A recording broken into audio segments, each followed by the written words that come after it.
तर मग मम्मी ना परसबीची भाजी बनवत होती आणि खूप दिवस झाला मी व्लॉग नव्हते टाकले कारण मला बरं नव्हतं आणि मग एडिटचं पण कोण करणार ना. मग मम्मी व्हिडिओज काढून ठेवायची पण एडिट करायला मला खूप कंटाळा येत होता. मला खूप म्हणजे खूप बरं नव्हतं आणि प्लस माझी एक्झाम पण चालू होती आणि एक्झाममध्ये मी आजारी पडले होते तर किती ते डिफिकल्ट झालेलं माझ्यासाठी. त्याच्यामध्ये मम्मीने सगळे मसाले टाकले, धने जिरेची पूड, गरम मसाला, आपलं तिखट वगैरे सगळं, हळद मीठ, त्यात लसूण टाकलेला टेस्ट चांगली येते म्हणून. मग डाळ केलेली आणि त्याच्यानंतर मम्मीने मिरचीची भाजीसारखं करत होती. बघा मोठ्या मोठ्या मिरच्या असतात ना त्या कापत होती असे जसे मम्मी दाखवते ना तसे. आणि आमचा क्रिश बघा किती मस्ती करतो माझ्यासोबत. तर अशा मिरच्या कापल्या मम्मीने. त्याच्यानंतर त्याच्यामध्ये बेसन आणि तिखट, मीठ, हळद आणि थोडेसे मसाले टाकले मम्मीने किचनमधले आपल्या आणि थोडी साखर टाकली आणि मग त्याला मिक्स केलं. आणि त्याच्यामध्ये ना जरासा मम्मीने हा मसाला पण टाकला, पनीर मसाला पण होता घरी म्हणून. तर कढईमध्ये म्हणजे पॅनमध्ये मम्मीने जिरे, मोहरी, कढीपत्ता आणि हिंग टाकली कारण त्याचं छान असा फ्लेवर यावं म्हणून. आणि त्याच्यानंतर हे डायरेक्ट मम्मीने त्याच्यामध्ये टाकून दिलं आहे बघा असं. आणि त्याला वाफेवरतीच ठेवलं कारण तेल टाकलेलं आणि नॉनस्टिक पॅन होता तर मग ते चिपकत पण नाही, छान होतं, एकदम छान लागलं.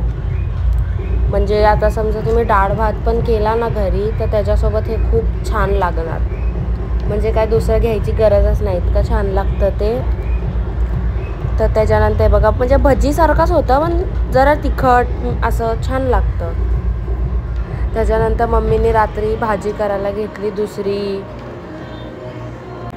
मम्मीने दुसरी भाजी करायला घेतली. त्याच्यानंतर दुपारी नंतर मम्मीने वॉटरमेलन कापला खाण्यासाठी. वॉटरमेलनचा सीझन आला आहे ना मग ते येतंच घरी सारखं सारखं. वॉटरमेलन कापला तर हे बघा असं मोठा होता, खूप छान होता आणि गोड पण लागला. गरमीमध्ये खायला कसं छान वाटतं थंड थंड. आणि फ्रीजमध्ये ठेवलेलं आम्ही मेन करून की ते थंड होऊ दे म्हणून छान. त्याच्यानंतर कापला आणि त्याच्यावरती थोडंसं मीठ टाकून खाल्लं, खूप छान लागलं.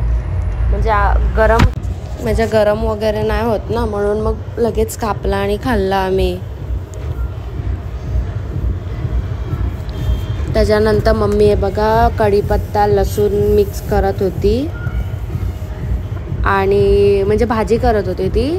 आणि दादाला फिश खायची होती त्याच्यामध्ये मम्मीने फिश ठेवलेली परवाची, ती त्यांनी खाल्ली कारण त्याला भाजी नव्हती खायची म्हणून.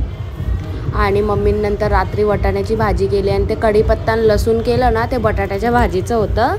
तर बटाट्याची भाजी पण केलेली आणि ही टमॅटो आणि वाटाणा वगैरेची पण भाजी केलेली. आणि मम्मीने हे बघा आमटीसुद्धा केलेली, वांग्याची आमटी होती ती, वाटाण्याची आमटी होती सॉरी. तर न त्याच्यानंतर बटाटा वगैरे शिजला मग मी जेवायला घेतलं सगळ्यांना. आजसाठी एवढंच, बाय.